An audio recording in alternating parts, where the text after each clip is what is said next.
Cuba korang bayangkan, kita tinggal di sebuah tempat umpama syurga dengan hamparan rumput yang menghijau, sungai kat belakang ni, bunyi alunan sungai yang mendamaikan, dan juga tasik yang kebiruan. Selamat datang ke Traveler Eropah kami, episod yang pertama.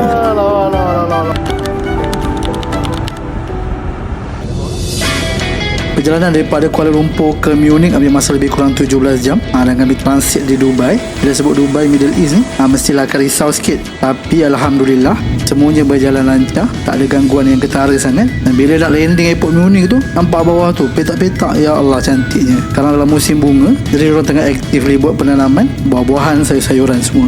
Kita nak pick up kereta, mau tengok. Biasa tak ramai orang kan, tapi kalau kat Munich ramai ni, ramai orang. So ready untuk datang awal, and then susun itinerary korang.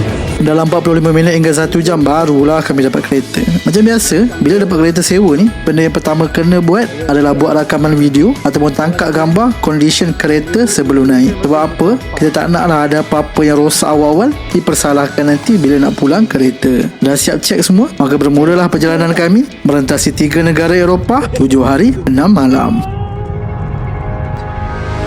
There ain't no problem big enough that I can't make it worse. Ain't no whiskey of any proof that I cannot outburn. You can say, hey, go to hell, but it done had its turn. Any place, anywhere out there that's been cursed, I've been there first.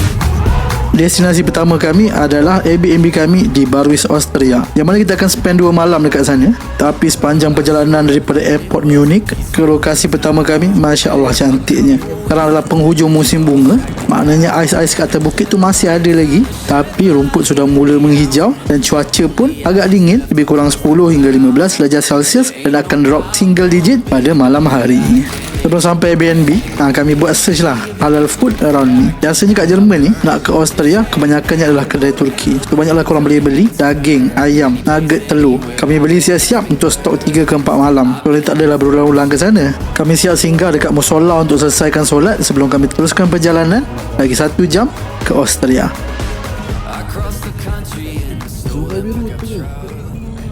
Austria tengok.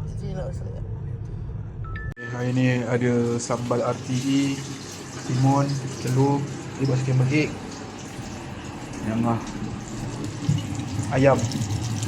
Tu tak tahu kenapa, pilih asai lemak, so dah siap. Nasi lemak lembik terbaik. Sekarang pukul 5.30 pagi dekat Austria. Kita akan brisk walk. Subuh dah pasal